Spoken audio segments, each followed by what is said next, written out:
안녕하세요. 오늘은 3월 16일 수요일입니다. 오늘은 레위기 10장 12절에서부터 20절까지를 본문으로 큐티 가이드를 시작하겠습니다.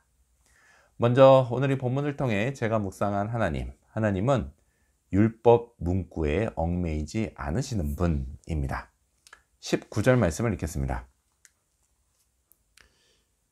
아론이 모세에게 이르되 오늘 그들이 그 속죄제와 번제를 여호와께 드렸어도 이런 일이 내게 임하였거늘 오늘 내가 속죄 제물을 먹었더라면 여호와께서 어찌 좋게 여기셨으리요. 자, 아론이 말하는 이런 일은요, 아들이면서 동시에 제사장인 나답과 아비후가 속죄자와 번제를 드렸음에도 그들이 죽은 그 사건을 가리킵니다. 자, 그 일을 생각할 때요, 자신은 차마 그 속죄 제물을 먹을 수가 없었다라고 말하는 겁니다. 자, 그런데요, 여기서 아론이 한 말을 오해하면 안 됩니다.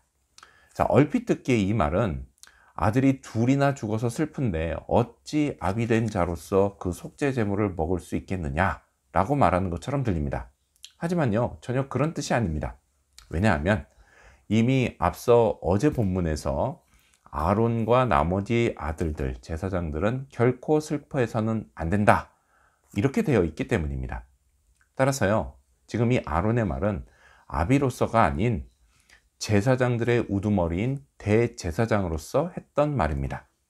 아론은요, 나답과 아비후 제사장들의 잘못을 마치 대제사장인 자신의 잘못으로 받아들였던 겁니다.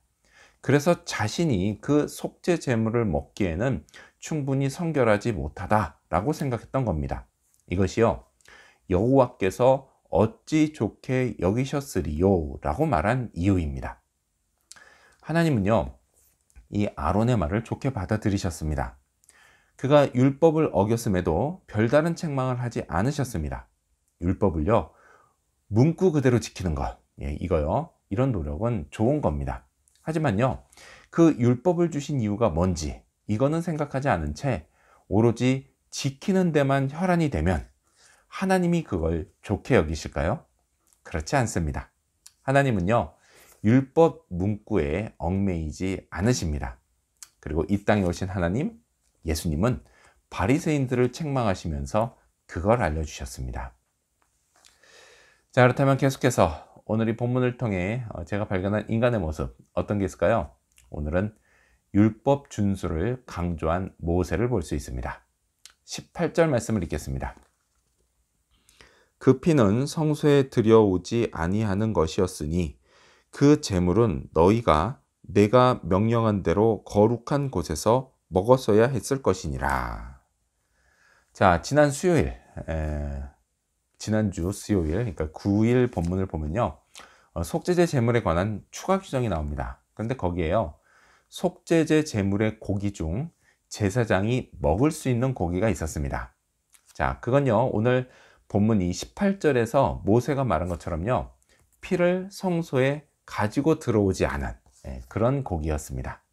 자, 그런데요, 이건 제사장이 먹어도 되고 안 먹어도 되는 그런 게 아니라 반드시 먹어야 하는 고기였습니다. 그게요, 율법이었습니다.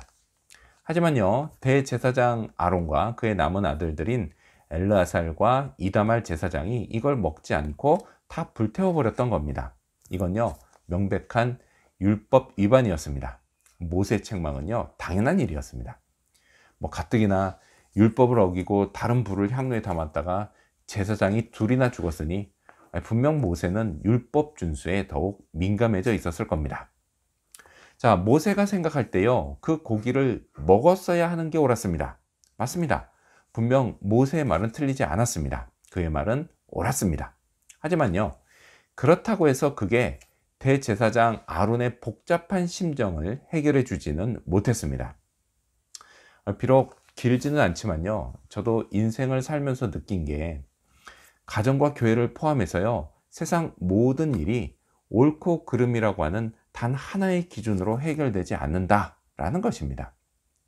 율법 또는 규정이요, 삶의 자리에서 벌어지는 모든 일을 다 해결해 줄 거라는 믿음, 그런 믿음으로 이걸 무조건 지켜야 한다라고 강조하면요, 그건 참 어리숙하고 무서운 생각이 아닐 수 없습니다. 세상에는요, 그것으로 해결되지 않는 문제가 너무 많습니다.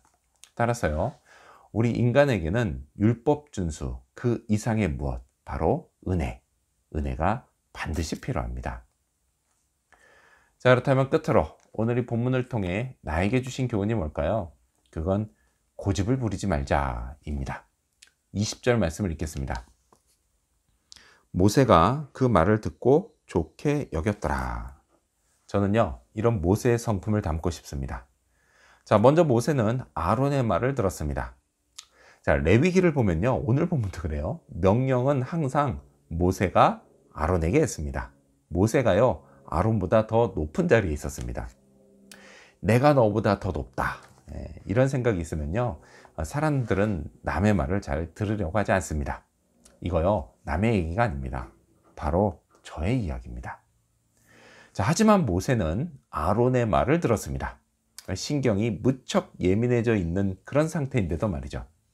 자, 이것 하나만으로도요, 모세는 참 좋은 성품을 가졌습니다. 자, 그렇게 아론의 말을 들은 모세는 그의 말을 좋게 여겼습니다. 일리가 있다고 생각해서 수긍하고 받아들인 겁니다. 자, 이때 만일요, 모세가 자존심을 내세웠다라고 한다면 어떻게 됐을까요? 물론 아론은요, 더 이상 해명하지 않고 모세의 말을 따랐을 겁니다. 하지만요, 그의 마음에 상처가 남았을 겁니다. 자, 결과적으로 모세는 아론의 심정도 살핀 게 됐습니다. 정말 이런 모세의 성품을 담고 실천해야겠습니다. 우리 가정과 교회에서 말이죠. 자, 이를 위해서요, 제게 가장 필요한 것, 그건 바로 고집을 부리지 않는 겁니다. 내 생각이 얼마든지 틀릴 수 있다는 생각으로요, 남의 말도 듣고 인정도 하고 받아들이기도 해야 합니다. 하지만요, 제 본성은 언제나 그렇게 하지 않으려고 합니다. 이 본성을 거스르는 거요, 이게 참 어렵습니다. 그래서요, 성령의 도우심이 절실합니다. 오늘도요, 그 도우심을 받아서 고집부터 내려놓는 그런 하루가 되기를 소망합니다. 기도하겠습니다. 율법 문구에 얽매이지 아니하시는 하나님, 율법을 주신 하나님의 마음, 그 뜻을 먼저 헤아리게 하여 주시옵소서. 그리고 남의 말에 귀를 기울이고 또 인정하고 받아들일 수 있도록 먼저 고집을 부리지 않도록 하게 해 주시옵소서. 본성을 거스르는 게 어렵습니다. 성령께서 도와주셔서 그게 가능케 하여 주시옵소서. 오늘 그런 하루 되기를 간절히 바라오며 예수님의 이름으로 기도합니다. 아멘.